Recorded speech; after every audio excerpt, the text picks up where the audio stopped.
Magandang hapon sa inyong lahat. Ito na yung panahon kasi akala nila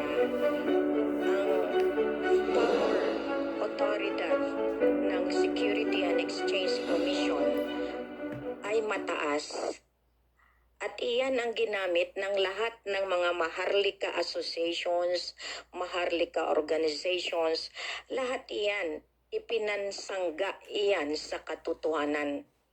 Akala nila iyon ang may power dahil ginamitan nila ng tinatawag nating lisensya. Ang hindi naman nila alam, may mataas na ahensya na nagkokontrol niyan na mismo ang Korte Suprema hindi pwede makialam diyan. Dahil mas mataas pa sa Korte Suprema ang lahat ng nagmamando diyan sa mga iyan. Mas mabuti nga nakikita na sila, dagdagan ko pa ang korona nila at iyan ang koronang tinik ang ibibigay ko sa kanila. Lahat na maghari, lahat ng mag-queen, lahat ng mag-presenta na sila ang signatory, dadagdagan ko ang korona nila, koronang tinik. At iyan, alam nila iyan.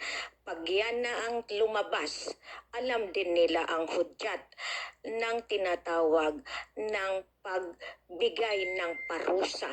Hindi galing sa akin. Kaya nga maraming nagsasabi, noon pa, anong balor ni Queen? Ngayon, ipinakikilala ko ang nagkorona sa akin, ang nagbigay sa akin ng aking kapangyarihan. Mismo ang inang buhawi ng Ligwasan Mars.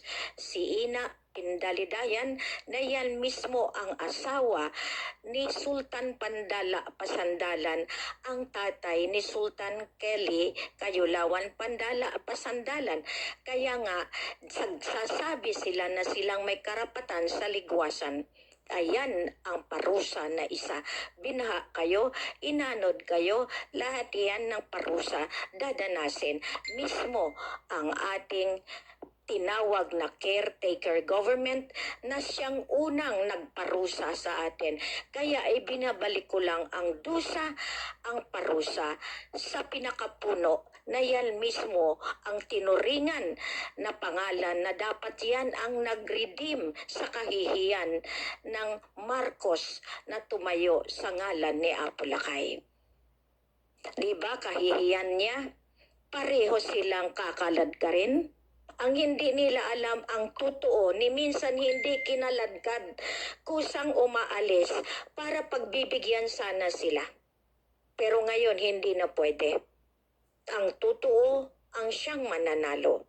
Kaya kayo, diyan, tama na ipresenta ninyo at ilabas ninyo kung sinong kasama ninyo.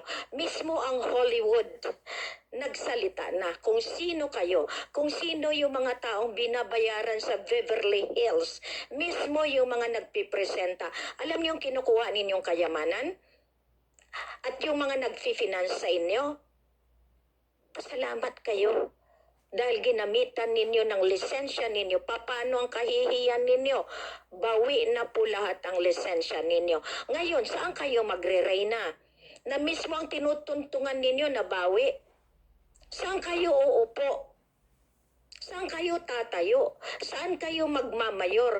Kanino nyo ipakita na meron kayong kapangyarihan? Sa mga taong inuuto ninyo. Ngayon, ako ang sabihan ninyo, scammer, dagdagan ko ang bawat pananalita na nanggagaling sa mga bibig ninyo, yan ang dusa na dadanasin. Hindi lamang ikaw na nagsasalita. Lahat na nagsabi self-proclaimed, hindi nyo alam? Bago ako lumayag, bago ako gumayak, nandyan ang ina ko, gumabay sa akin. Ang ina ko, na mismo pinsan ni Ina Pindalidayan. Kaya nga, dyan kasi ang kikitid ng mga utak ninyo. Naturingan kayong mga Katoliko, mga Kristiyano, pero kayo ang nagpapatay sa mga taong tumutulong dapat sa inyo, ang nagbantay ng kayamanan na dapat yan tatamasain ninyo. Pero anong ginawa ninyo? Pinagpapatay nyo ang totoong bantay na mujahidin para makaupo kayo. Ngayon, bakit ako nagsalita na ng pinakamataas? Totoo yan ang backup ng Vatican, pangalan ni Sultan Muhammad Ismail Ikiram. Buhay pa si Ama Ali na magpatunay. Andyan. Ngayon, paano ninyo mababawi yan? Paano nyo panindigan iyan? May kasulatan iyan. Naka-record iyan. Kaya nga kayong matataas na mga relihiyosong obispado, nagmakaawa ko sa inyo. Pinadala ko iyan sa Vatican. May inutusan pa ako. Alam iyan ng obispo ni Cardinal Pama. Lahat kayo. Ngayon, sabihin niyo sa akin na ako walang hinahawakan. Hindi ako maglakas loob. Ilabas ito kung wala akong hinahawakan. Kaya nga, the more nila ilabas ang kanilang tinatago, the more nakikita, may tagalista. Hindi ninyo maitago yan dahil may satellite. Hindi ninyong maitago yan. Lahat ng salita ninyo sa Facebook, lahat ng pananalita ninyo sa telepono, lahat yan nasusubaybayan. Kaya sa panahon na ito, digital.